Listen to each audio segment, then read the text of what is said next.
This is the Action Movie Guys podcast, bringing you action movie reviews from across the decades, plus box office numbers and insight like never before.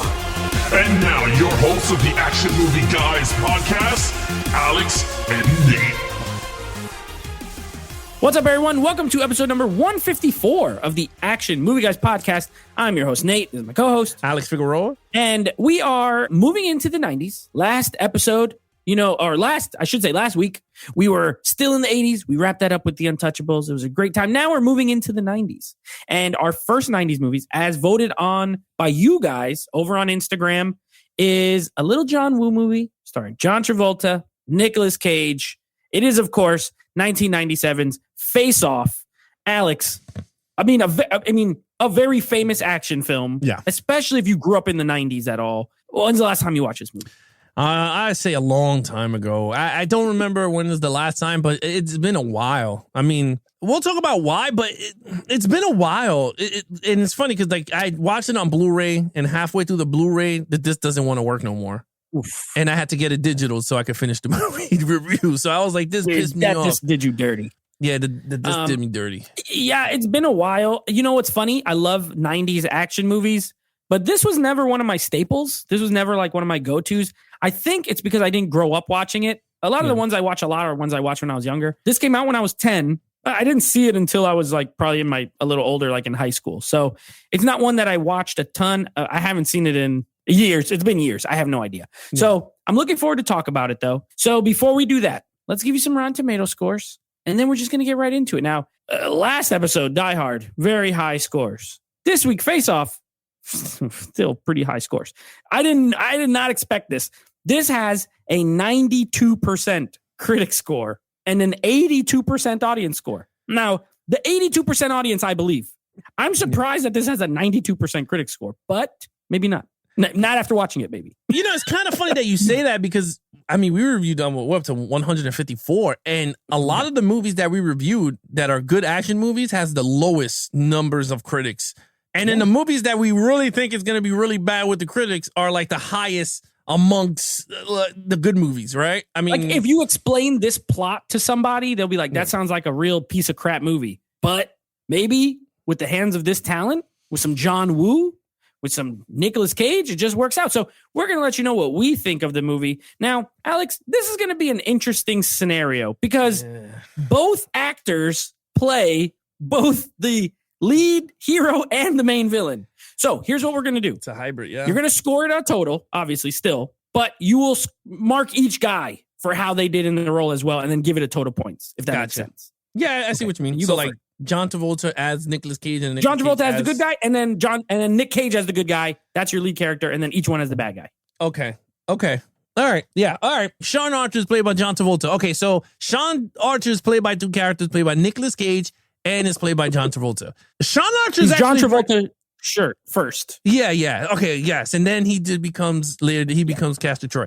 I'll go with John Travolta first. I liked him. It's a very 90s written character. And what I mean by it, he's a father that lost his son due to the main villain. He got shot, he got sniped, and honestly, it wasn't his fault because you could tell he was shocked that the bullet went through and killed his son. So it wasn't like he was meant to kill his son. He was just meant to kill Sean Archer, but the bullet went through. It was kind of a high, powerful rifle too. So it wasn't not like a sniper rifle. Yeah, with a silencer. So it was pretty much a straightforward, like a 50 caliber. Yeah. But anyway, so he has his demons that he's trying to face. He's trying to hunt down Castor Troy by all means. His family's like dismembered and going crazy. Like, right? Dismembered. Not dismembered. They're dysfunctional. Yeah, dysfunctional. They got no arms and legs. They're dismembered. Dysfunctional. Yeah. Exactly. They have no legs. No, this whole thing has made them lose their legs. Yeah, they dysfunction. They're not dismembered. Yeah. But and then in his work, he's working super hard. You can see his beard is kind of like shadowy, and he's working hard to get this dude. And guess what? The beginning sequence is, I think, one of the best sequences I think I've seen in an action. This is so far-fetched and so hilarious, but it's so good. But the terms of character, because we're not talking about action, I liked him. I gave him a 5. He was very fun. He was really a fun character. He has flaws, and I loved it. His flaws were he had to catch Castor Troy at all costs. Like, it killed not killed his family, but it was just destroying his family life trying to get this guy. Now, revert to Nicolas Cage. Nicolas Cage as Sean Archer. Look, dude, I think that was the weakest out of the two. That is the weakest character, is when Nicolas Cage is Sean Archer. I mean, there are some scenes in that. I mean, it is really bad. I mean, one thing is that Sean Archer is John Travolta. If you really look at it, to me, it was John Travolta. Nicolas Cage, yes, he had to play him as John Travolta, but his acting chops, I did not see that. I only saw it a little bit in certain scenes, but it wasn't full-fledged Sean Archer. Yeah. It was just like, he was just like acting pretty much. Yeah. The scenes with him and his wife was really bad. The scenes that when he's fighting his other self and his daughter, he's like, don't shoot me, shoot him. And they had them because their voice boxes all messed up. So I was just, oh my God. It was, that did not work for me. So with that said, I gave Nicolas Cage as Sean Archer, I gave him a 4. He was entertaining. He led it. But I think John Travolta in this part of the lead character is the better half of Sean Archer. Agreed. To see.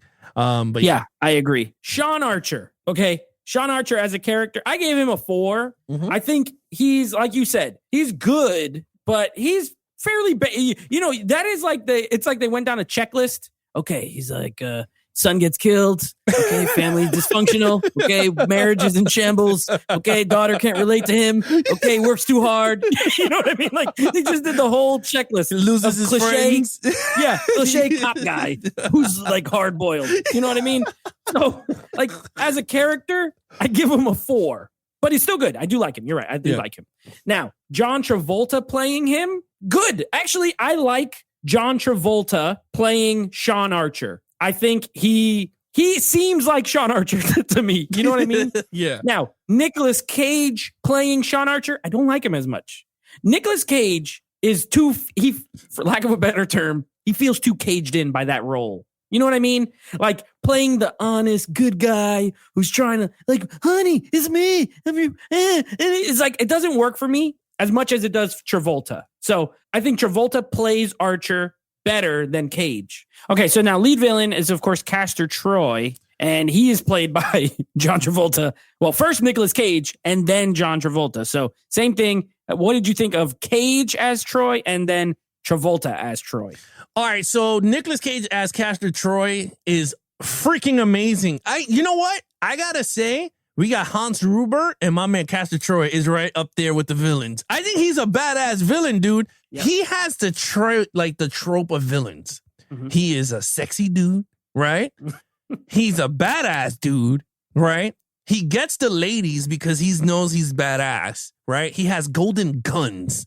Like, who has golden guns in a suitcase when he rolls up to a plane and he has his cricket gum that he puts in his bag? I think that's so badass. And then, come on, you cannot get any badass when he told the lady, if I stick my tongue out, can you suck it? And she did it. And I was like, that's the best villain ever, right? Like, that is just best. He doesn't care. He just shows he doesn't care. Yeah, but the best part is when Sean Archer curses and he goes, shut your fucking mouth. He goes, no, watch your fucking mouth. And I'm like, wait, you just cursed in a sentence? It was amazing. I was like, that is awesome. Look, Nicolas Cage is Castor Troy. Now, John Travolta as Castor Troy is good too. I think he was really good as Castor Troy. He plays a really good bad guy, to be honest with you, John Travolta. I thought he had the mannerisms of Nicolas Cage very down packed. You could tell he played the character very different from when he's the good guy. So it worked very well. Again, I prefer Nicolas Cage over John Travolta, but in this case, they had to switch the bodies. I thought it worked very well. So I give both 5s across the board, because they were very solid. The only thing I will say is that in terms of lead characters, Nicolas Cage was the weakest link as Sean Archer. But other than that, John Travolta as a villain, he was really good. And then Nicolas Cage is by far one of the best villains to me. We got 90s has some good villains, dude. Think about yeah. it, right? We had Nicolas Cage, right? Castor Troy, Wesley Snipes as my man in Demolition Man, Simon Phoenix, baby, right? Yep. So like those are the two dudes, and then you got Dennis Hopper as the dude from Speed, which was really good. Oh yeah, his disgusting hand, with love it. Disgusting hand, yeah, Jack. Yep. You know he did it for the money, right? So Pop quiz, hot shot. Yeah. So honestly, 90s, I gotta say, we did a lot of movies so far. 90s has some great villains, where the 80s have great heroes. If you really think about it, we got 4 more 90s movies this month. Well, more actually, because one of the diehards is in the 90s. 2 of the diehards are in the 90s. And then we have 4 other 90s movies. So we're going to see how many great villains we can get out of this bunch. I'm hoping for a lot. You know what? I'm going to write a list. So then when we finish the month of May, I want to get how many 90s villains that we tackle that we're going to give 5s to. Because I got to see this. Because this is going to be interesting. Because if we really think about it, I think 90s has the best villains. And I know for a fact, I'm not jumping the gun, but I know I'm jumping the gun. Die Hard with a Vengeance has a pretty good villain. And I know for a fact, I know Die Hard, Live Free or Die Hard is in 2000s. So that don't count. That one, so, but some movies we're not doing that has great villains too. Just off the real quick, you know, of course, The Professional, Gary Oldman, amazing in The Professional.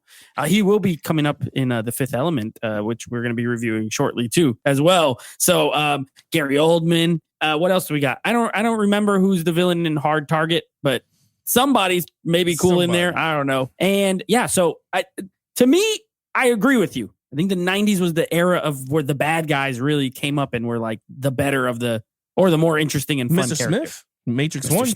All-timer to me. I think he's great. T-1000. That's a 90s villain. T-1000. We gave him a 5 a while back. So we'll see if it continues, but you're absolutely right. Now, Castor Troy. Amazing. He's insane.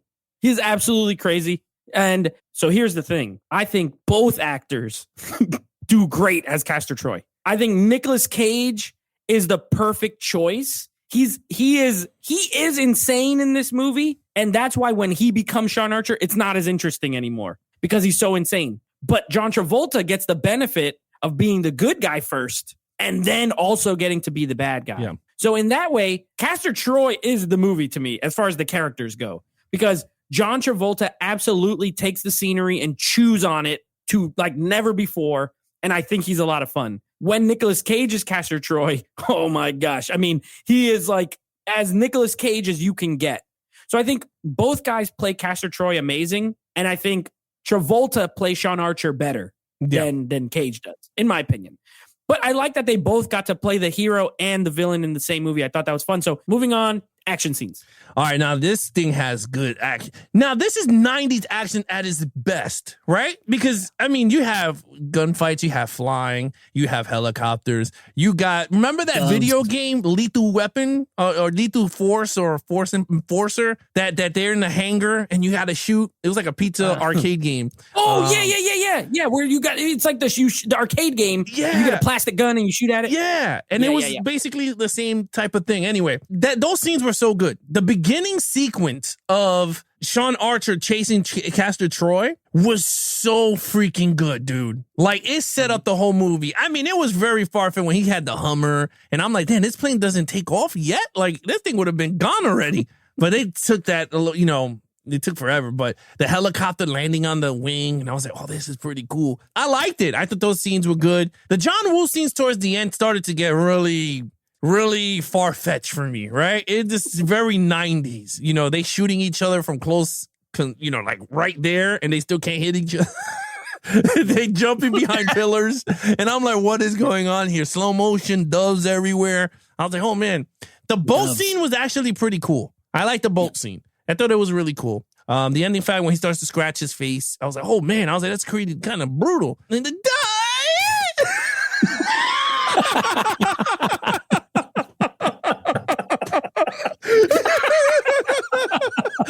Jesus, that came out of nowhere.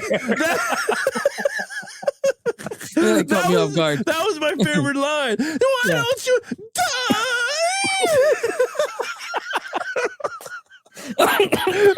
Oh my gosh. Anyway, amazing. Look, action is so good. You have every type of action here. John Woo is like kind of the master of the actions for the 90s. So I gave it a 5. There's no way I could score it other than that. Yeah, this is a 90s action film through and through all the way. John Woo, I believe this was his third American film, like Hollywood film. He, of course, prior to this did some Chow Yun-Fat movies. Yep. Killer, Hardboiled, good movies. And then he did Hard Target with Jean-Claude Van Damme. And then he did Broken Arrow with John Travolta and Christian Slater. And then this. This is way better than Broken Arrow. It's not even close. I don't even want to hear it. Broken Arrow is an okay movie. It's not bad. This is way better. We're going to review Hard Target later this month, so we'll get to that then. But the action in this, I agree with you. I mean, John Woo is a master of the 90s Asian cinema action style. And it's really it's a ballet of bullets, the way this guy films. You know what I mean? It's slow motion, a lot of slow motion. You're right. Yeah, sure, they miss a lot, but also a lot of people get hit by bullets in this movie too. So yeah, they do. The main stars don't always, but other people do. And it's not, the movie's 2 hours, similar to Die Hard, as far as it's got like a lot of story and stuff, but then there is a lot of action as well. It's a good balance, in my opinion. Now, whether you love the story, which we're going to get to or not, that's a different story, but it is a good balance. But there's plenty of action, extremely well shot, especially for 97. This is the before CGI and all this stuff, right? So more practical effects, maybe some in-camera stuff, but John Woo, I feel like really, he kind of pioneered that slow motion style. Now, I know The Matrix came out in 99, and I know the Wachowskis are very inspired by John Woo's style of action. So if you watch his movies and then watch The Matrix, you could point out, you could see a lot of the inspiration. He's a pioneer, in my opinion, as far as action cinema, and I gave it a 5. I think the action in this movie is great. I don't have any problems with it. Okay, storyline. All right, so storyline is where it takes a little nosedive. For me, it takes a nosedive. I think the storyline is, honestly, the storyline is weird and wacky, right? If you really think about it, it's like a science fiction action film because that's what it pretty much is. It's a science fiction film. But I felt like there was a lot of loopholes here and there throughout the movie. There's a lot of loopholes in the movie. Like, it's only a secret people. Only 4 people know this is going to happen. It's like a black ops thing. And then the only people that dies. And then all of a sudden, at the end of the movie, miraculously, everybody knows the research and knows how to switch faces. So, honestly, I wasn't too crazy with the storyline. I liked the beginning when Castor Troy killed him and his son. Killed his son by mistake. I thought that was good. I was like, man, this is how it's very strong. He captured him, but I felt that was rushed, if you know what I mean. It felt very rushed when he captured Castor Troy, and then all of a sudden, there's a bomb. We got to figure out where the bomb is. And he's like, what? Like, I just captured this guy. Now all of a sudden, then he's like, we have this procedure that we switch you guys, and since you know him, you're the only one that knows him. And I'm like, this is so like far-fetched. But I was like, okay. I wasn't too crazy with that because it was just like, I felt like it was thrown at you at 100 miles per hour. If you know what I mean. It was like my man just literally captured the damn guy who killed his son. Within a day later, it's like, you have to become him. And it's like, give me 2 days to say yes or no. And he did it like the next a few hours. He was like, okay. 1 hour later. Yeah, he was like, I'm in. I thought about it. Yeah, he's like, I'm in.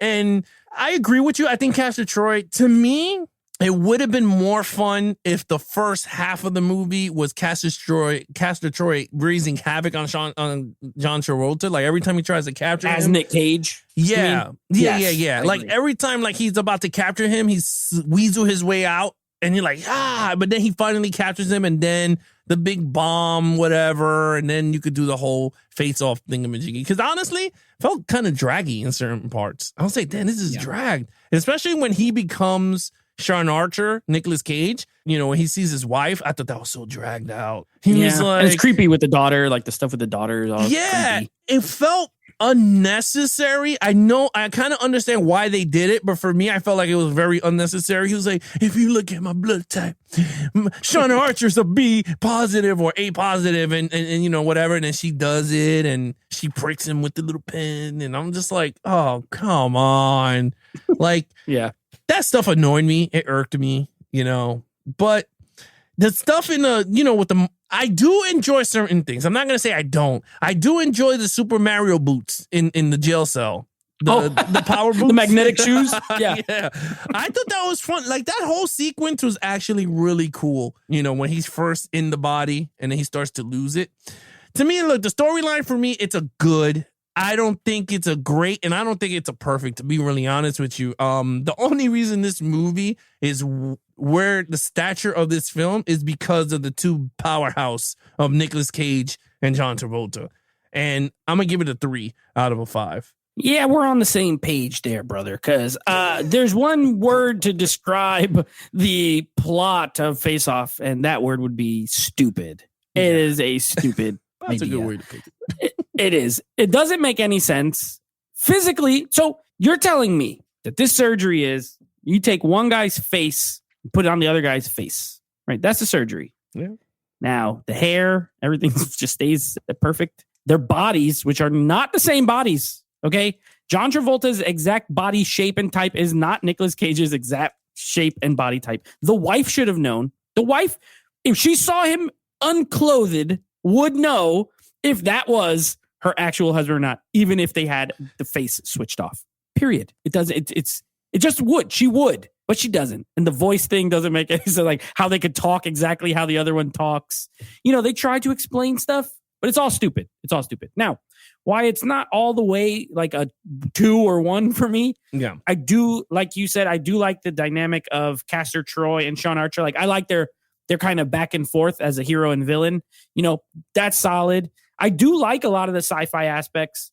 Like I like the idea. It seems like they didn't. I don't know. Maybe if this movie was made newer, it might work a little better with some of the science stuff because it doesn't make it. Yeah, you know, it doesn't make a lot of sense. It doesn't make a lot of sense, and it's pretty stupid. And then, but overall, it's fine. You know, I think, like you said, the movie's carried by Travolta, Cage, John Woo's direction, and the action. Because the story ain't what we're coming to the theater for with this movie. Not me, at least. So I also gave it a 3. I think it's fine for an action film. You know, I think you can get away with being a little dumb in the genre, to be honest with you.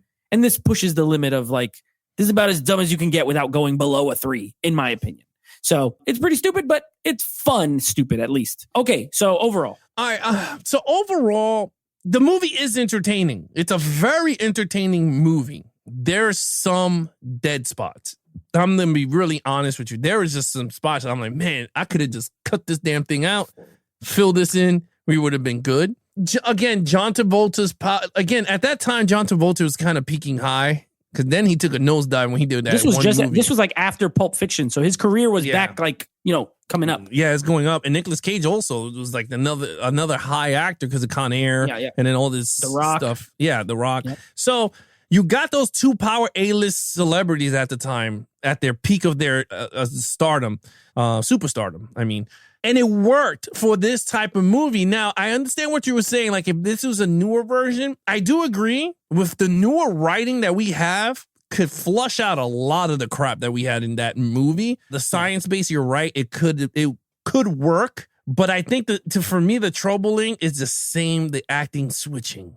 Like me acting like you and you acting like me. Like you have to have really good actors to do like the mannerisms of each other. And I think that's what this movie highlights very well, to be honest with you, between Nicolas Cage and John Travolta. Yes, I do agree. Nicolas Cage as Sean Archer is a little bit no bueno for me. Kind of boring. It's kind of flat. Yeah, it's kind of like a flat pizza. No good. Honestly, I gave it a 4 for entertainment. Action packed. I love their chemistry. Even I just love that dynamic between Nicolas Cage and John Travolta. Whoever's what, because at certain point you get confused. I'm gonna be honest with you, man. There is no, it is confusing at certain parts. So I gave it a 4. I think it's a great film. Is it like 90s? Yeah, it's a 90s action movie, but I don't think it's like a Speed where Speed carries the 90s and it still holds up. This one, yes, I'm stamping it for a 4 for great, but it's not like it's like the Speed of the 90s, to be honest with you. Yeah, I like this movie a lot. Don't get me wrong. I like it a lot. It's stupid, but I like it a lot. I have a lot of fun. It is too long. Now, where Die Hard, you know, when we talked about that last episode, it's little over 2 hours, but it goes by fast. This is 2 hours and 18 minutes, and it doesn't go by that fast to me. There's a lot of parts where it's like, okay, but this is not that interesting. Castor Troy's amazing. That's an amazing character. Whoever's playing him is the most interesting part of the movie, whether it's Travolta playing Castor Troy or Cage playing Castor Troy. It don't matter. It's the more interesting character.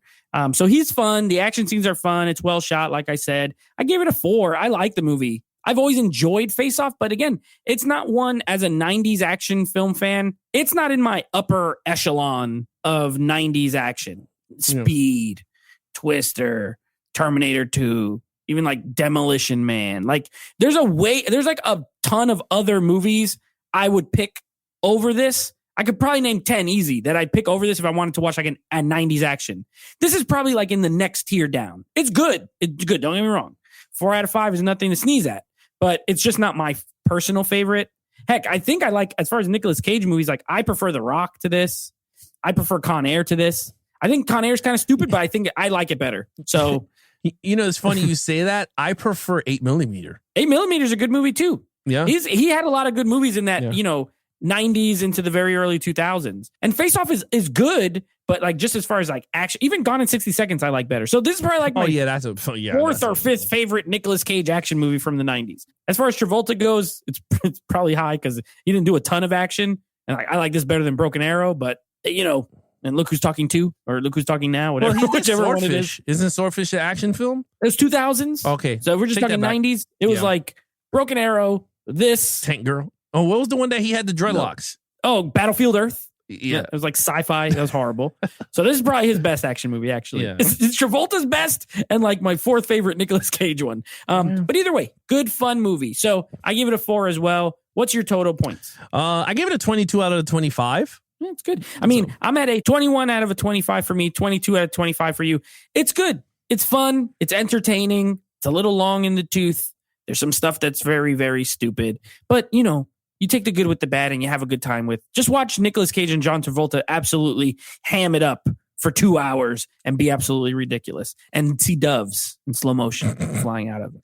That's pretty great. All right, now, moving on to our next episode. We, of course, will be continuing on with the Die Hard franchise with Die Hard 2. New director, no John McTiernan. We got Rennie Harlan taking over for Die Hard 2. And then moving on to the 90s movie now, we got a special Bruce Willis special next week because we're going with some sci-fi action with The Fifth Element. I can't tell you how excited I am to review this movie. I'm going to come right out and say it. This is a childhood favorite. So I've seen it a million times, but I've never seen it on 4K. I got the 4K. I'm looking forward to popping that baby in and watching it twice. Just for this review. I'm watching twice. So yeah, next week, Bruce Willis, double feature, Die Hard 2, The Fifth Element. Yeah, you guys want to follow us on our social media accounts, please follow Nate over on Instagram at Nateflix Reviews. Check out the podcast with him and his friends called Nateflix Movie Reviews. Anything action movie, guys, head over to youtube.com/geeks and flicks for the video versions of the podcast. If you want to take us on the go, search for Action Movie Guys on Apple Podcast, Stitcher, Spotify, TuneIn Radio. Just search for Action Movie Guys. Subscribe. And of course, we have a website coming soon at www.geeksandflicks.com. Other than that, that's your host, Nate from Nateflix Reviews. I'm his co-host, Alex Figueroa. Be awesome to each other and geek out.